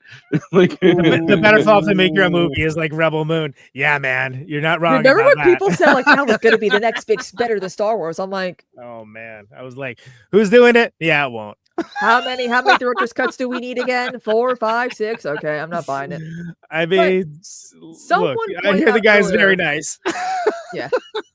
Some people have asked, like, is this a good representation of a rebellion? And like that. I'm like, yeah, because sacrifices, in order to fight, sacrifices are going to have to be made. People are going to have to fight to the death. Well, and that's why yeah. Again, that's why it was so interesting to be watching this, ostensible like biopic about a real life, revolutionary / counter-revolutionary figure. That's like, oh, well, it also depends, history is written by the winners too, whether someone's an insurgent or a terrorist, or if they're a freedom fighter. All depends on who's telling the story. And I think this is one of the only times you really see that addressed, and it goes into it in much more depth than Andor, which is fantastic, even if Tony Gilroy did exclude the rest of the writers. Andor is wonderful. It's one of my favorite pieces of Star Wars ephemera. Also, Andor Cassian Andor himself obviously has unlimited Riz because he's got Adria Arjona in that show as well, and he's making time with Jin as well in this one. Which, like, hey, wait a second, but aren't you? Okay, but it's been years, so I guess lots of stuff can happen. Bix is a great character in the Andor show, which is not what we're talking about. We're talking about Rogue One, but you needed a Rogue One to open the gates for that type of storytelling. Which is again is the grim and gritty, grim, not Zack Snyder grim, but like grim, like in the fact that these are real people that they don't have superpowers. They don't have a Millennium Falcon they can jump into. They barely have their own ship. And I forgot the scene where he's like, I don't know what's our call sign? I don't know. Think of something. He's like, Rogue. We're Rogue. One. One is the loneliest. I love that scene. I forgot about it too because I was like, oh yeah, that's where one. I felt kind of judgmental there. I'm like, really, that's the best you could come up with. And then in my head, I was like, you can't come up with better. Like, one's pretty good. Yeah, Forrest, who is that? I feel like I always have two voices going back and forth in my head. One of them is judgmental. The other one's like, you're not gonna come up with better than Riz Ahmed's Rogue One. Yeah, exactly. Well, anyone's ever tried to name a band knows how difficult that is, and like the fewer opinions you have in the room, the better. Frankly, like because most people will just shoot things down and not actually offer anything. Movie night extravaganza, I guess. That's at least it's something. Hold on. And there's a thing I'm actually going for real quick, which is to say that I think it's also realistic that Jin, who's like just some girl. Who are you? Oh, just some girl. Granted, she's the daughter of the guy who like built the Death Star, but like Oppenheimer's daughter, sure. But like when she addresses the crowd who are like all like listening, they don't all go along with her. In fact, they're like, no, we can't do that. Sorry, peace. And then like a bunch of people are like, actually, we're kind of down to go with you to go do this, which I think is way more realistic than it being like, yeah. And then there's a big kind of, everybody's on board immediately. Thank you. And because it wouldn't be. That wouldn't happen because like, who the hell? This chick just walked in the door. Like, why are you listening to her? Like, what's she got to do with anything? We've been in this for like years, and this like, come on, we're not going to take this kind of risk. So I think that's realistic as well, and I think that that's something that maybe I didn't notice the first time because you're not as familiar with the characters. You're just kind of like along for the ride. And I think that that's good. And there's great elements of Krennic, again, who's basically more or less a Secretary of Labor under Trump, is, he's going to shoot all the scientists to find the leak, right? And he ends up just doing it anyway, even after Mads Mikkelsen is like, it's me, actually. And it's like, cool, I'm going to shoot. Yeah, no, come on, don't shoot my guys. Yeah. Think about it. Nuclear reactor on the moon. You think that they would they'd still need those scientists, but it's not like the Imperial. I already got it. Hey Conan, I just realized you don't have an extra little name below. What would you be? Because I was rushing through to like get on air is why. Yeah, I don't know. I should probably be the Force is with me and I'm one with the Force. That's probably too long. Yeah. It was funny when I saw Rogue One. A lot of people started saying that in the audience, and I'm like, "Whoa, this is a moment to be shared and remembered." That was pretty cool. Let's see if I can get it. But I think that again, this is the first time we get reality-based Star Wars, for lack of a better term. You know what I mean? Like, and it's not that. Thankfully, it's not reality-based Star Wars, but you know what I mean for that. And I keep bringing that up because now we're used to seeing it, and like we're so much so that we're backlashing at it. I didn't watch that. Okay, I don't care. Here's your freaking award for not watching a TV show. All right. But it was an experiment, really, because it's granted all war is literally in the name of Star Wars, but it's an actual like war movie, where it's like people doing a mission. Well, so Greg Fraser, who was the cinematographer for this, had literally just done Zero Dark 30, which a lot of people shit on that movie as like an exercise in kind of CIA propaganda for the masses. That's why I never watched it, but I hear. That's why I don't. But he takes that same style from what I've seen of the ubiquitous clips of Zero Dark 30, and he takes that style and he actually like uses it here for uses it for good. From the comments, Daniel Craig's Bond version of Star Wars. Totally, dude. When I saw Casino Royale, I was like, "There's a ball torture scene in a James Bond movie. What are we doing? This is crazy." So got used to it. Not the ball torture, the new James Bond. I mean. Greg Fraser, by the way, since has done the torture. Batman. Thank you. Has done the Batman and both Dunes. He was the cinematographer for both Dunes. Yeah. Oh, cool. All right. Right on. It's interesting to me. Like I remember when first of all, I love Diego Luna. I always have. I saw him. First thing I saw him in was Tu Mama Tambien, like whatever, 24 years ago, whenever that came out. And I've always been a fan of that dude. I thought he was like a really good actor. You know, he's good in Milk, which we covered in this very show. Like he's been in like so many things. Some of them which with Gail Garcia Bernal was also great. They're like actor. This. Yeah, they're super tight. They're you see those guys interact together. Like, where is this buddy movie? Like this, like get the buddy cop movie or something. Like, and they have been casting stuff together. Don't get me wrong, but I'm saying there needs to be like that. Needs to be like, no, this is like a vehicle to have these guys who have like just unlimited charisma on their own interacting with each other. I never was like, oh, there's gonna be more Andor. I'm like, how is there gonna be more Andor? He's gone. I was like, oh no, it's gonna tell you about like how he got to that point. I was like, that's a good idea. Because that seems like that guy has a lot of stories to tell. He's seen some stuff, right? So it's like, oh, that's a fantastic idea. I was like, and then the second thing I thought, I wonder if anyone's gonna watch that though. So this is the clip of Diego Luna talking about how he got cast, and I like this. I found it last night. If you're really doing this, congratulations on the movie. Thanks. Talk to me about auditioning for the film, because I've always wanted to know what is the process like for jumping on board a film of this size and magnitude. Did they know they wanted you? Did you know you wanted them?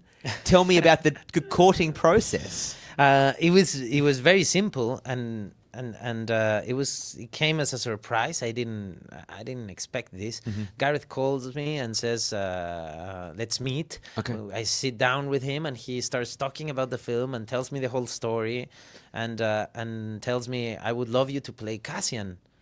And I go like, what? Yeah, wow. But then he says, like, this doesn't mean you will play Cassian. I'm just the director.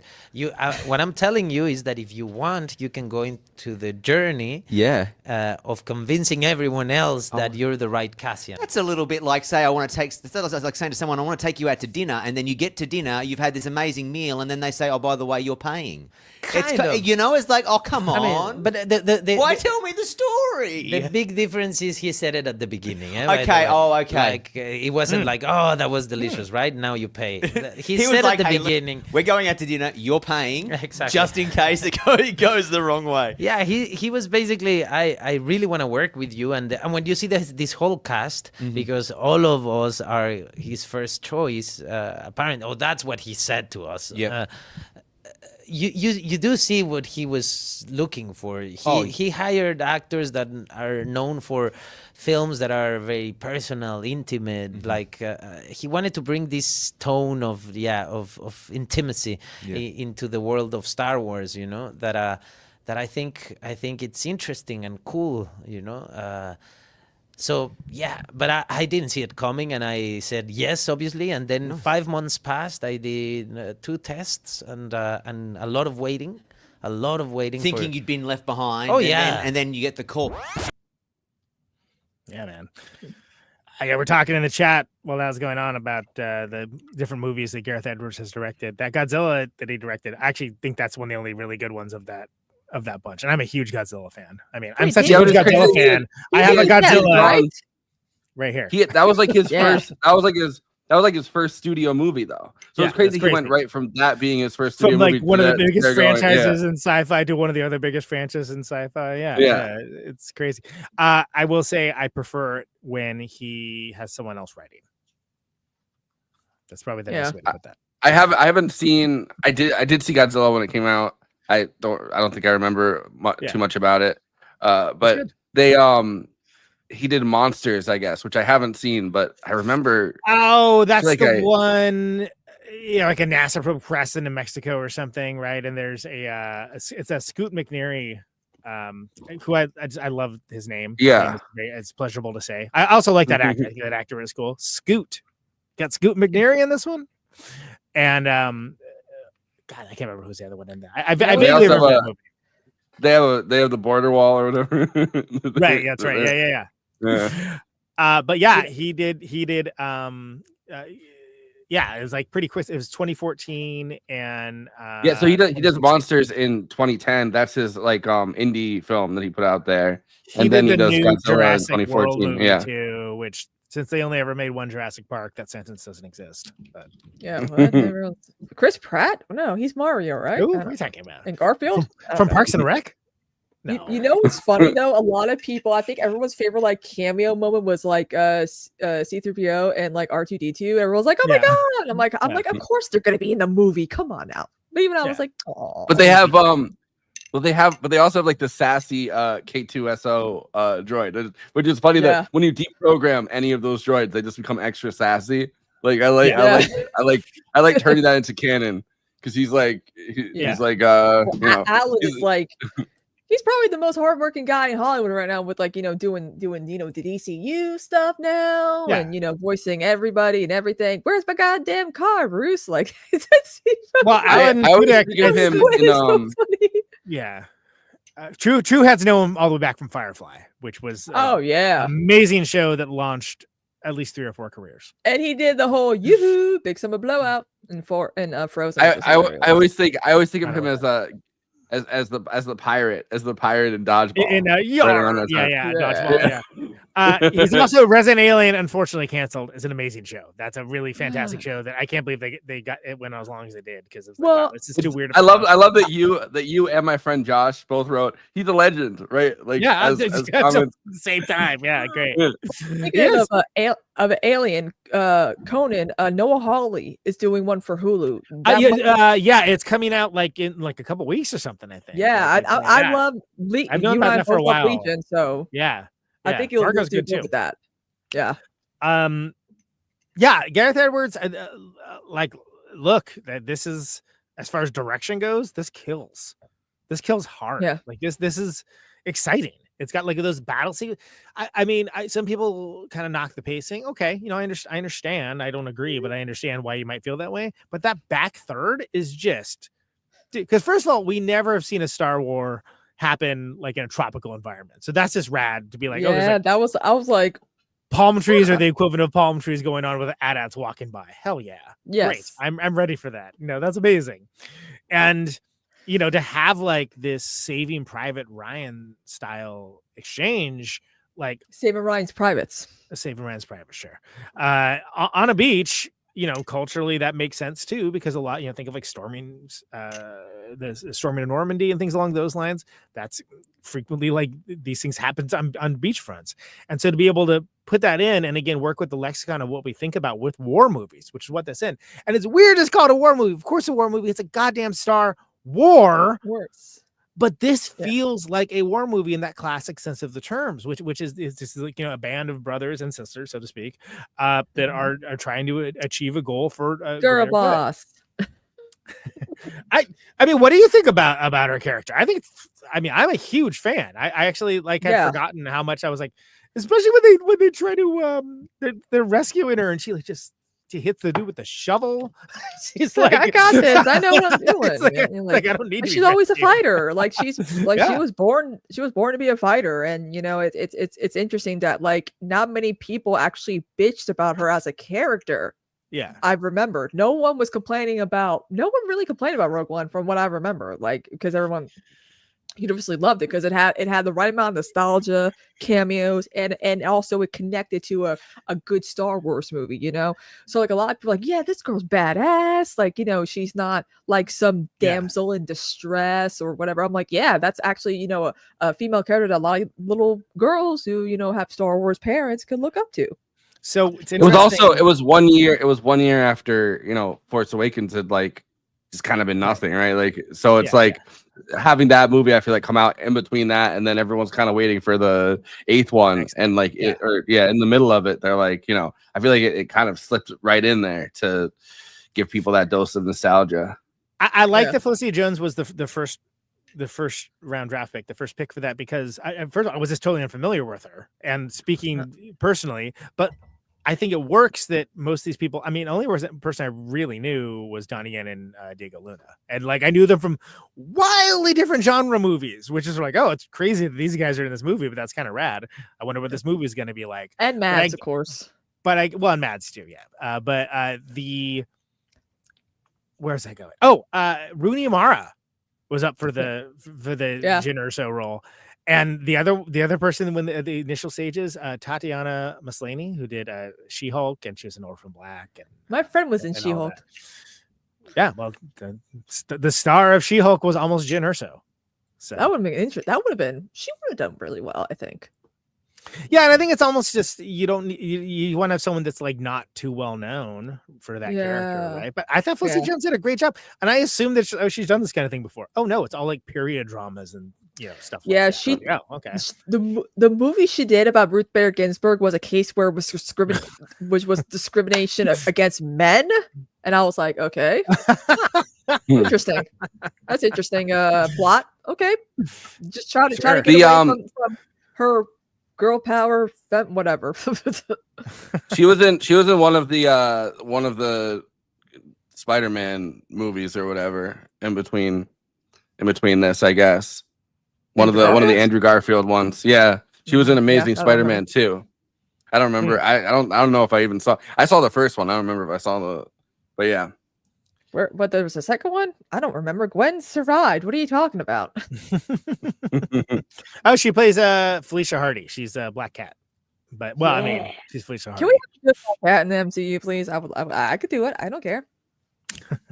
I want to do a cosplay of that so bad too. I would look so fucking hot.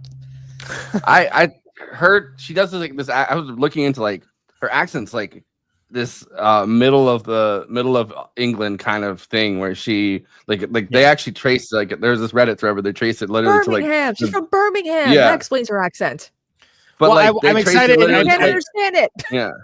I'm sure we'll talk about it next week, but like the whole the Imperials all being English sounding, it's just because it was available. That's what was around, which is so great because that canonically made, which is so great if you know anything about the English Empire, which I would assume like listeners of the show do. But it's like, oh, that's fantastic. Like, and there's something so. With the Russian, with the Romans who sounded English, who sounded British, like all the old movies. It's like that's what we think Romans and Greeks sounded like back then. Well, I was just watching BBC. I just recently watched Spartacus, and literally everybody in Spartacus has a British accent. But there's something like mid-level British functionary kind of thing that like Ben Mendelsohn does so well in this. With his like insanely creepy Orson Krennic guy. Yeah. He's the perfect guy for that kind of role. You know what I mean? Yeah. Like, it's sort of like, it's like, yeah, you're right. He's just sort of like, oh, this guy is a social climber, but he's not necessarily like the best in his class, but he's definitely the most ruthless. Like he's got that look about him. Like, oh, this slimy dude. He's in his overview on Wikipedia or whatever. Often known for portraying arrogant and likable characters. I love looking at an actor's IMDb page, and it's like, they are known for playing those characters down to a T.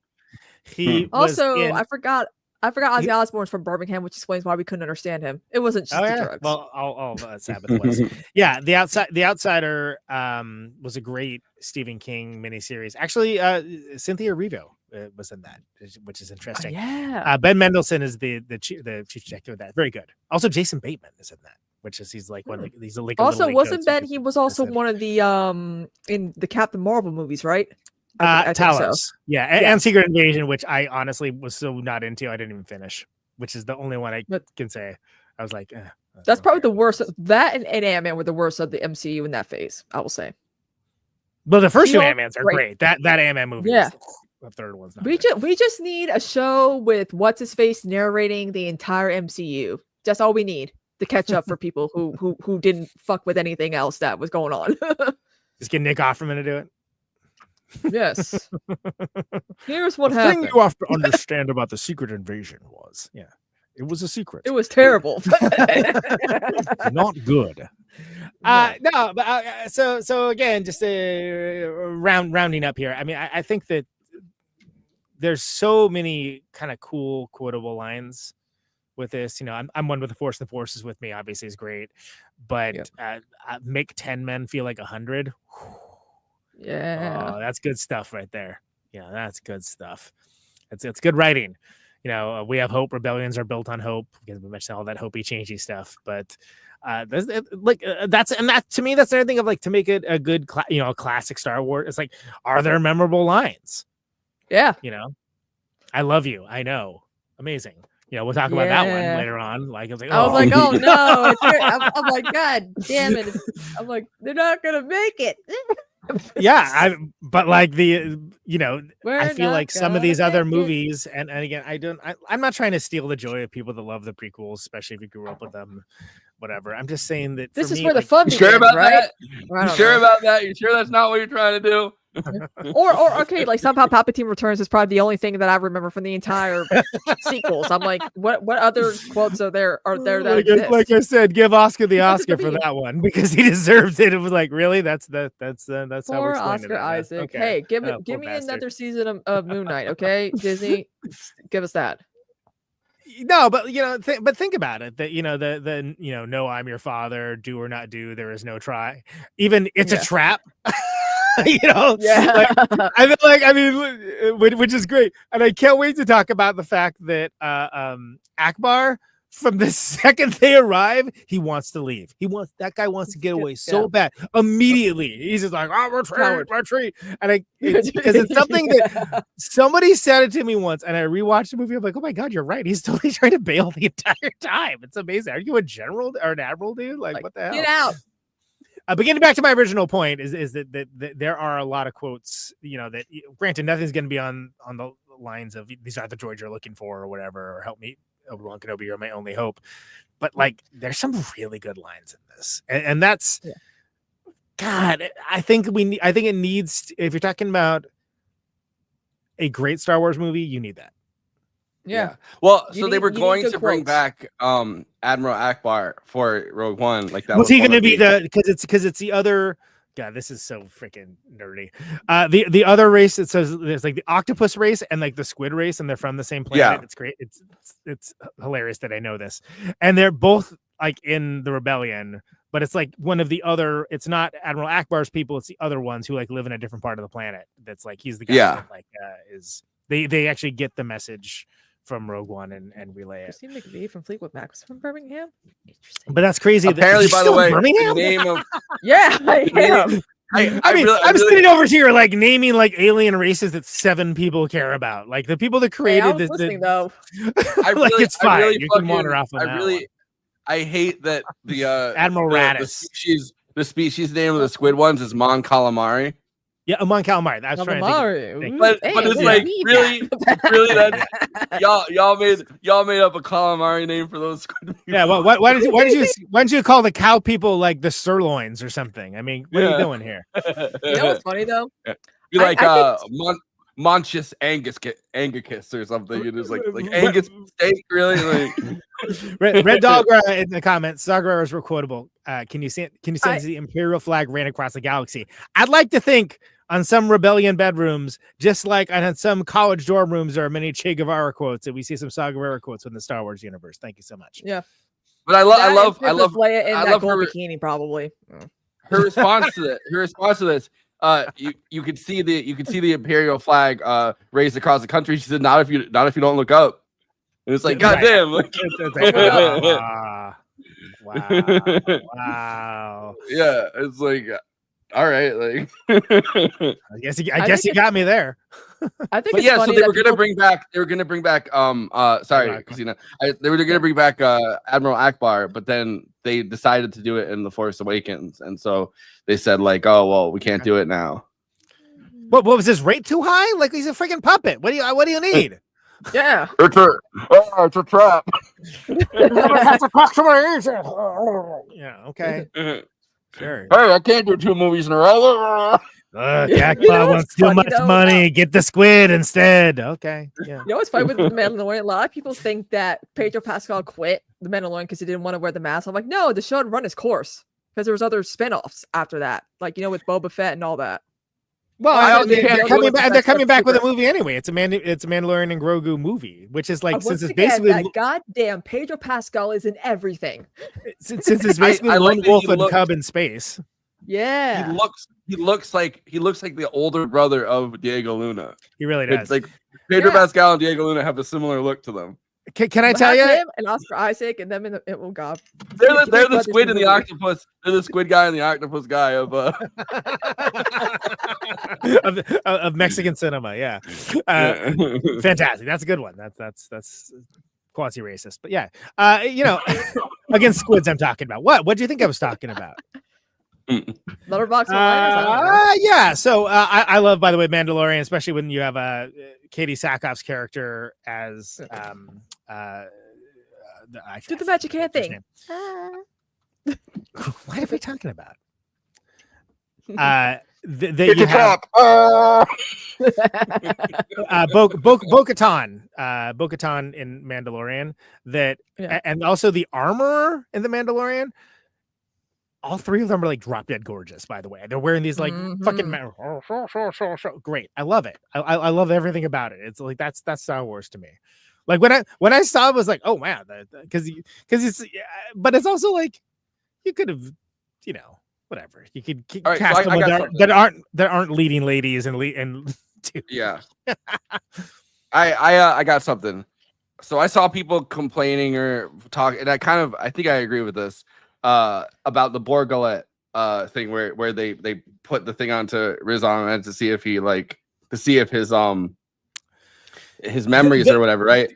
They don't go equivalent back of to like that the Star Trek bug that goes in your ear kind of like thing. Yeah. They don't go back to that afterwards or like really like touch on that after they've done it. And I feel like they should have done a little bit more to like follow up on that, at least kind of like all fucked up or something like that. Like I feel like that maybe that is a valid thing that like I think they left that on the cutting room floor.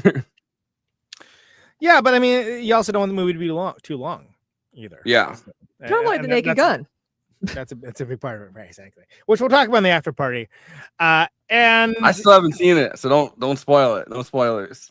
Well, I don't know what there is to spoil. I mean, like there's just a lot of gags and jokes and Priscilla Presley. Yeah, but I want to see gags and jokes for the first time. When we finish this goddamn show first, before we start worrying about that. Bo-Katan is great. The actress is good in Battlestar Galactica too. Literally how I know her, which is from the Battlestar Galactica, the Ronald D. Moore Battlestar Galactica, which is of course great, groundbreaking, prestige television, but prestige genre television that unfortunately some people learned the wrong lesson from, but it itself is great, even if they did lose the plot, literally, in that last season, in my humble opinion. Battlestar Galactica, great, blameless. Yeah, I think. Is there anything else? Otherwise, I think we should go to Letterboxd one-liners. We're kind of run late already. Cool. Do it. Letterboxd, of course, is a place for film lovers to talk with and to each other about the films they love, maybe the films they didn't love. Maybe the films that they just want to get an extended discussion about the prequels. I don't know what people are up to in these comments. But everybody gets to have their say. It's about democracy. Everyone gets to chime and opine about the movies, not just Siskel's and Eberts of the world, to bottom up democracy. And of course, this is best expressed succinctly for the purposes of this bit, where they're collected weekly. Every show that we do, presented on the screen for Forrest and the panel, which is Kristina and me at this point, to react to. And that's what this is. These are the Letterboxd one-liners for Rogue One, a Star Wars story. Let's go. Shrewd popping a post-ass whooping squat on a dead stormtrooper's body might be the hardest moment in Star Wars history. Yes. That's like when they had those games like like Call of Duty or whatever, and you can just kind of teabag. I'm surprised that wasn't the finishing move. Yeah, exactly. Everybody gangsta till Vader shows up. Yeah. They're all in the hallway too. They're like, this is where the fun ends. They're all in the hallway too, and they're like, we made it. Maybe we. And then Vader pops up, and they're like, oh no, we weren't talking shit on Twitter. We didn't at you. We didn't say anything about you. We're all cool. We're all cool, Vader. That's not me. That's not me. I didn't do that. But, by the way, I sometimes get really sad that Jason always misses these, but yeah, whatever. Diego Luna too sexy to be dying like this. Oh my god, I can't believe I wrote that. Never mind. I was gonna say, yeah. This is Kristina. Huh. It's her alt. James. Okay. Yeah. Well, I mean, we have Pedro Pascal at home. Hey. Well, I know that stealing the Death Star plans was important, but so is Adria Arjona. Hard agree. It's a trap. It's a trap. Admiral Akbar rocks, dude. Can you imagine? Look, that's the next Disney Plus streaming show, and it's like a workplace comedy. But Admiral Akbar's I wish I had an Admiral Akbar mask, so I could just wear them on to the next episode. Like, just be Admiral Akbar for the welcome to movie night extravaganza. Every time there's like a sensitive topic brought up, that's like, you know, could possibly cause a problem. It's a trap. No one has mentioned how this one has the same ending as Melancholia. It does. It's kind of funny. Oh yeah. It's a trap. Who would have thought a plot hole would make for a damn good movie? That's what I'm saying. Seriously. But it is one of the most classic plot holes. It's probably the most famous plot hole of any like just that there's a shaft.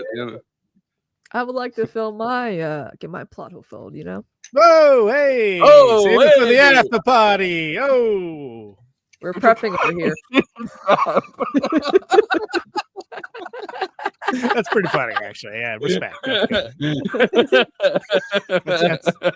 Seriously, this film filled my plot hole. Okay, we don't often give big ups enough for shtick on the main show because we're trying to keep it profesh. But that's solid. That's solid.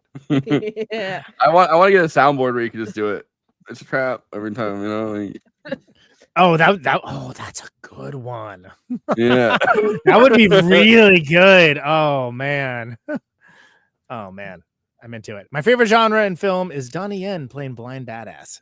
You know what? Yeah, because he is in fucking in John Wick too. Yeah, he totally is. Like helpless blind person. He's like, no, I'm one with the fourth.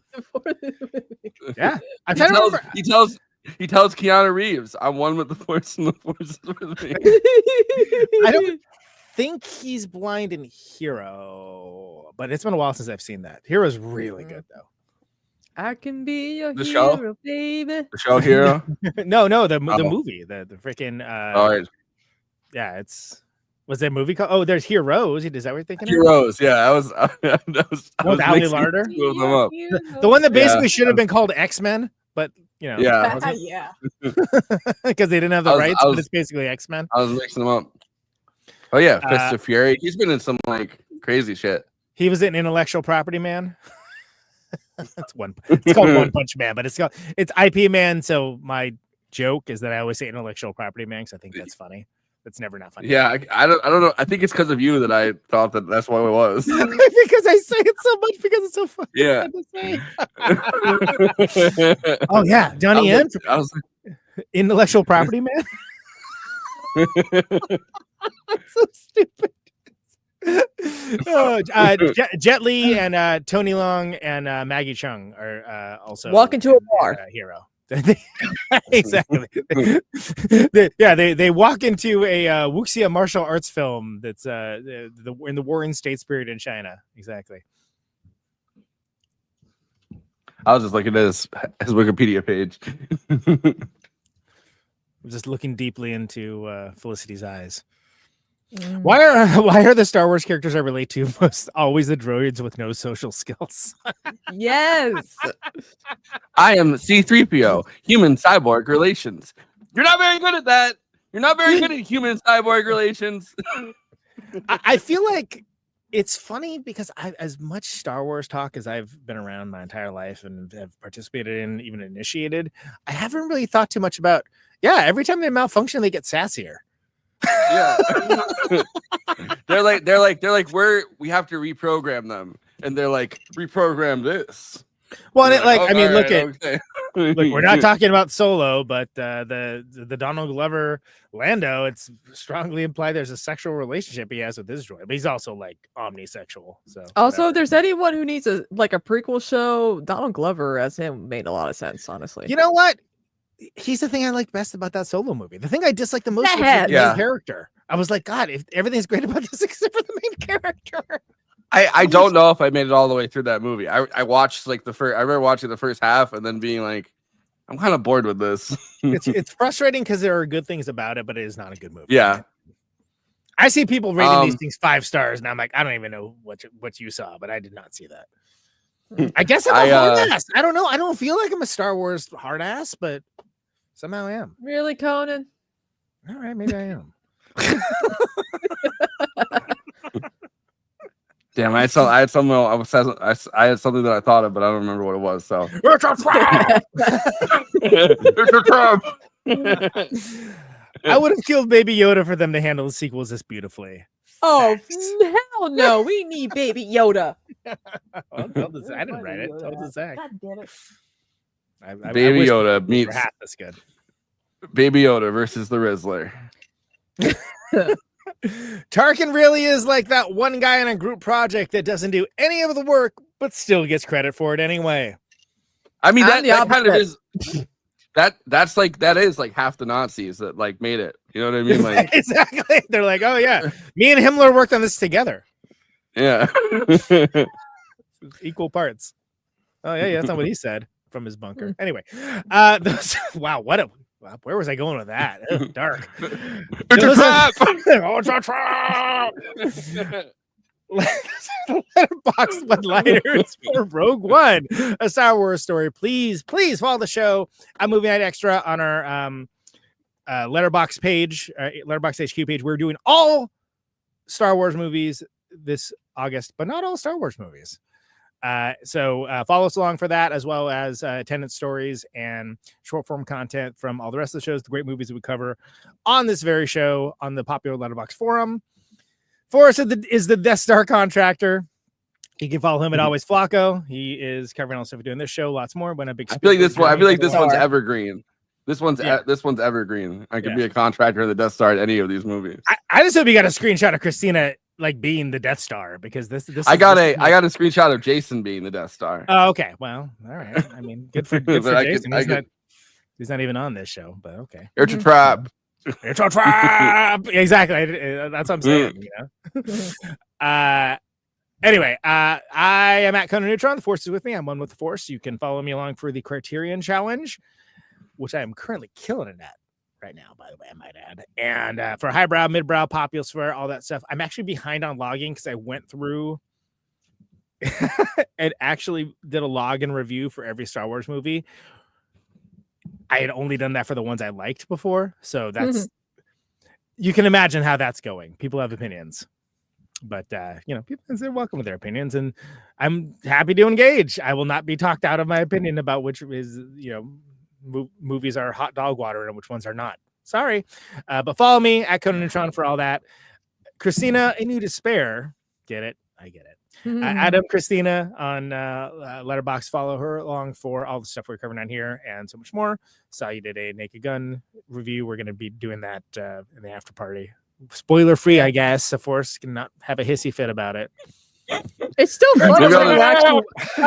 Maybe I'll movie is not going to be as funny as you actually seeing the. Yeah, what we're going to do? Like, reenact the jokes. I mean, okay. Maybe I'll be like, you know what? I'm going to go get something to eat real quick and then come back. No, Miranda. Anyway, let's hit it with the plugs. If you're watching us on YouTube, please like and subscribe, and then hit the bell to get notified whenever we're streaming. And we'd humbly request that you watch the video to the end, because it helps us with the algorithm and helps more film fans to discover the show.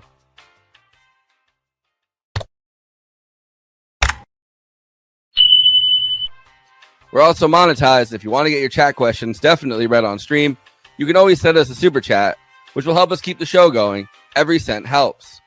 If you're watching on Twitch, you can gift us a free sub on Amazon Prime with your Prime membership, but getting subs on Twitch is always appreciated, and it helps to follow us on there as well. We also have an audio feed, which is available wherever you download podcasts, if you prefer to listen to podcasts rather than watch the stream. That's updated usually the same day we stream, but watching on YouTube and Twitch is the best way to get the show first, live as it happens. If you want to support us with a monthly donation and get access to all of our after parties forever, which go patron only after we do them, you can become a patron at patreon.com/movie night extra. Link is in the description for that. It really helps us keep the show going since we do have some expenses to make this happen. We also have a Discord community. Link is in the description for that. We sometimes watch movies we cover on there. We get into conversations about everything from film to TV shows to related podcasts. We even have a Discord channel for memes. It's really fun on there. You can find us on all the social media platforms: Facebook, Instagram, Blue Sky, Twitter, and Threads. You connect with us on all of those. Talk to us. We'd love to hear from you. Lastly, we recently made a TikTok at Movie Night Extra where we're putting up short form clips from the episodes. Okay, passing this to Conan so he can tell you about his music and this week's Protonic Reversal. Conan, who's on Protonic this week? Yeah. So Brian Maltefano from Def Club, that episode just went out to the general feed, I think like an hour ago. So he's great, really interesting fella. Came up from Argentina, great player. They have a new record, We Demand a Permanent State of Happiness, which is great. And that is out for everyone. ProtonicReversal.com, patreon.com/Protonic Reversal. $1 a month for advance access for all that. Nina Nasaja coming back on this week to talk about her new record, which is great. She was just on for the Jolie Lade record, which they just got off a tour in Canada for. But this is a Nina Nasaja record only on Bandcamp. There's actually a big push again for like the 5th time in the past like 5 years to move off of Spotify, which of course just funds all the worst things in the world you can imagine and pays the worst out of all of these horrible walled gardens that no one's ever going to earn any money on. But this is only on Bandcamp. I think that's very interesting. We're going to talk about it. I've had her on a few times. I think she's an incredible artist, incredible voice, and that should be really good. Steve Von Til Naros is coming up shortly as well. Tim Byron of the Meishi coming up. Blake Fleming of Dazzling Killman after that. And maybe one of these two things that I've been trying to schedule for the last 4 months might show up. Who knows? Anything can happen on Protonic Reversal. Thursdays, 8 Eastern, 7 Central, 6 Mountain, 5 Pacific. Subscribe for all that stuff. Again, hit the Patreon if you're interested in that kind of thing. I would love to be able to announce some of these things, but I can't. So Conan Neutron, Secret Friends, October tour coming up. Those tour dates have been sort of soft announced. I'll have a poster graphic next week. We're playing Chicago, Minneapolis, Lincoln, Nebraska, Denver, Salt Lake City, Boise, Eugene, Portland, and Seattle for Rat City Recon. That's all coming up in October. We have another set of dates in November that will be announced soon. Unfortunately, the G's Lizard have canceled their fall tour dates. So there's been injury in the band. That's a bummer. I was really looking forward to that. So those are going to happen, but most likely scenarios, that's going to be in the spring of 2026 now. So that's a drag, but we will still be out heading southwards, southish. And actually we'll be, I think Kristina, at this point we're doing Atlanta and Athens. So it's even an hour closer to you now for one of them. Yeah, Athens, let's go. And we're playing Birmingham, Austin, Denton, Wichita, so on and so on. But the last couple of days are going to be a little bit different now because we're doing the Jesus Lizard show. But of course, neutronfriends.bandcamp.com, Conan Neutron Secret Friends with the Neutron new record out now, available on all the normal things. Please check it out. We have we put Who Dare shirts up in the Bandcamp, and we have some cool merch items coming up. Finishing up the video with friend of the show Rick Valentin tomorrow for A Villainous Circumstance, which again, it's super cool. It's very noir themed. It should be awesome. Kristina, what do you got going on? Well, last week we watched The Wiz, and I forgot how horrifying it was because I absolutely hated that movie so much, and now I remember why. Too scary for kids, too silly for adults. I had my streamiversary, been streaming on Twitch for 4 years. I went for like about 40 hours, and then someone reported me over Craig Ferguson for stupid copyright. I got my account banned for a few hours, but I'm back and better than ever. And I posted Christina's Corner on the Space. There are radioactive wasps in Aiken now, and I'm panicking, and I need to fund to go to Brooklyn. Yeah, that's a thing. SRS, Savannah Riverside, has radioactive wasp nest. And it sounds like the plot to like a superhero movie. Watch out, there's radioactive wasps. Yes, it's a trap. I'm just get away. So yeah, pretty chill. We're still watching Dark Shadows. We're at the point where the satanic cult has found the dude that they harassed the baby to the kid to the teen to the adult now, and it's just getting weird. It's getting weird. It's getting to the point where I remember this is when Dark Shadow started going downhill, but we're still doing it. We're still doing it. Sunday fun days. We watch Maude, All in the Family, HR Puffin stuff, Craig Ferguson. It's gonna be fun. HR Puffin stuff. Wow. HR on Tubi. Okay. HR Puffin stuff. Every time I think of Maude, I think of the Family Guy bit where he's listening to the Maude theme song, and then like every name, and then he's like, there's Maude. Yeah, but he's like, and then there's Maude, and then he's like, and then there's Maude. The first episode was about her getting a like a black mane, and she's like, she's like, oh, the blacks, you guys went through so much, and she's like, what the hell? And like she's doing the liberal thing where liberals they try so hard, but they end up being kind of like bigoted in their own way. It was hilarious. Yeah, that's the joke, right? That's the whole Maude thing. Like, but when she's against Archie Bunker, she kills it because that's the whole point. She was a spinoff of All in the Family. Yeah. And then there's a lot of fun. And then there's one. Yes. Oh, also, Dick Cavett's show is on Tubi now, so we're gonna start watching like every season's like politicians and musicians and actors. Oh yeah, that's awesome. I feel like I want to watch more Dick Cavett. Dick Cavett. You watch more Kristina on her stream. Yeah, exactly. All right. Sounds good. Kristina, final thoughts. What are you thinking about? Yeah. This is the best Star Wars movie outside of the original trilogy, and I will die on that hill because, again, it connects to the original trilogy, and it actually has the heart of what the messaging of Star Wars is supposed to be about.